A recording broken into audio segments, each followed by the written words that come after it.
ये दुनिया तुम्हें वैसी नहीं दिखती है जैसी कि ये दुनिया है। ये दुनिया तुम्हें वैसी दिखती है जैसे तुम खुद हो। जिसकी नजर जैसी है उसके लिए ये दुनिया वैसी ही है। तो अगर तुम अपनी दुनिया को बदलना चाहते हो तो उसका सिर्फ एक तरीका है, अपनी नजर को बदलो।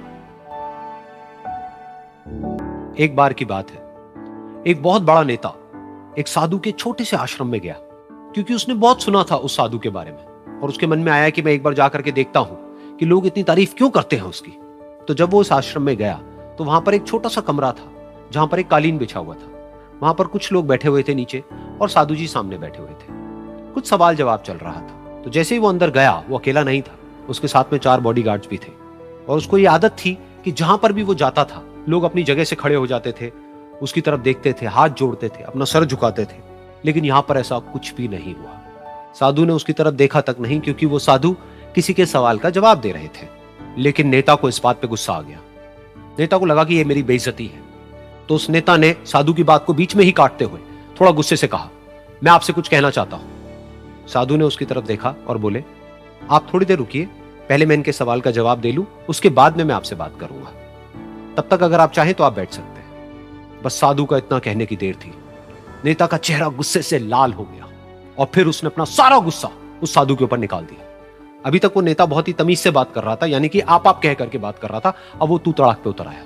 नेता ने उस साधु को कहा, तुझे पता भी है मैं कौन हूं और तू किससे बात कर रहा है? साधु ने उसकी तरफ देखा और कहा, मुझे इससे कोई फर्क नहीं पड़ता कि आप कौन हैं, लेकिन आप जो कोई भी हैं, अगर आप चाहते हैं कि मैं आपके सवाल का जवाब दूं या आपसे बात करूं तो आपको कुछ देर रुकना होगा। और साधु के ये कहते ही नेता गुस्से से पागल हो गया और वहीं सबके सामने चीखने चिल्लाने लग गया, अब मैं तुझे तेरी असली औकात दिखाऊंगा। तूने मुझसे पंगा लेकर के ठीक नहीं किया है। तुझे पता भी है मैं तेरे बारे में क्या सोचता हूं। साधु ने फिर से उसकी तरफ देखा और बड़े ही प्रेम से कहा कि मुझे इससे कोई फर्क नहीं पड़ता है कि आप मेरे बारे में क्या सोचते हैं। आप जो चाहे वो मेरे बारे में सोच सकते हैं। फिर उस नेता ने बोला कि तू चाहे सुनना चाहता है या नहीं, लेकिन मैं तुझे बताऊंगा यही सबके सामने कि मैं तेरे बारे में क्या सोचता हूं। तू एक बहुत ही घटिया इंसान है। तू कोई साधु नहीं है, तू एक ढोंगी है, पाखंडी है, और यहां पर जितने भी लोग बैठे हैं उन सबको बेवकूफ बना रहा है। तेरा बस एक ही मकसद है कि इन लोगों की जेब में जितना भी पैसा है वो सब तेरे पास में आ जाए। तू अपने फायदे के लिए इन लोगों का इस्तेमाल कर रहा है और अब मैं तुझे नहीं छोड़ने वाला। तेरा पर्दाफाश करके रहूंगा पूरी दुनिया के सामने। लेकिन उसके इतना बोलने के बाद भी उस साधु के चेहरे पर हल्की सी मुस्कान बनी ही रही। ये देखकर वो और तिल मिला गया और उसने कहा, अब बहुत हुआ, अब मैं यहां 1 मिनट भी नहीं रुकने वाला। लेकिन अभी भी तेरे पास में मौका है। अगर मुझसे माफी मांगनी है या मुझसे कुछ कहना है तो कह सकता है। इतना सब होने के बाद भी साधु बिल्कुल शांत था और उनके चेहरे पर एक मुस्कान थी। उन्होंने अपनी आंखें बंद कर ली। फिर साधु ने अपनी आंखें खोली, हाथ जोड़े और कहा कि मुझे आपसे कोई गिला शिकवा नहीं है। मेरे मन में आपके लिए कोई भी गलत ख्याल नहीं है। जो भी आपने मेरे बारे में कहा वो आपकी अपनी सोच थी। तो मुझे आप में कोई भी बुराई नजर नहीं आती है। मुझे आप एक बहुत ही भले इंसान लगते हैं। और साधु के इतना कहते ही नेताजी का दिमाग 7वें आसमान पर पहुंच गया। उनके चेहरे पर एक अजीब सी खुशी थी, क्योंकि उस साधु ने वो ही कहा जो बाकी सब लोग उस नेता को कहते हैं। और वो खुशी खुशी उस आश्रम से अपने घर की तरफ चला गया और जा करके अपने पिताजी के साथ में बैठ गया। उसके पिताजी की आंखें बंद थी और वो ध्यान में थे। पूरी जिंदगी उन्होंने सिर्फ लोगों की सेवा करी और बदले में कुछ भी एक्सपेक्ट नहीं किया।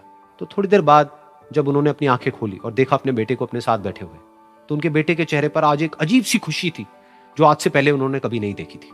फिर उसने एक एक करके सब कुछ बताया कि आज क्या हुआ, किस तरह से वो आश्रम गया, वहां पर क्या हुआ, उसने क्या कहा, उन्होंने क्या कहा।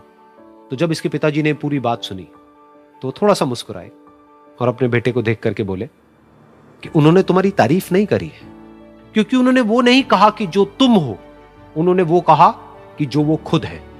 और तुमने जो भी कुछ उनको कहा वो नहीं कहा कि जो वो है, बल्कि तुमने वो कहा जो तुम खुद हो। यही बात वेदों में भी कही गई है, यथा दृष्टि। ये दुनिया तुम्हें वैसी नहीं दिखती है जैसी कि ये दुनिया है।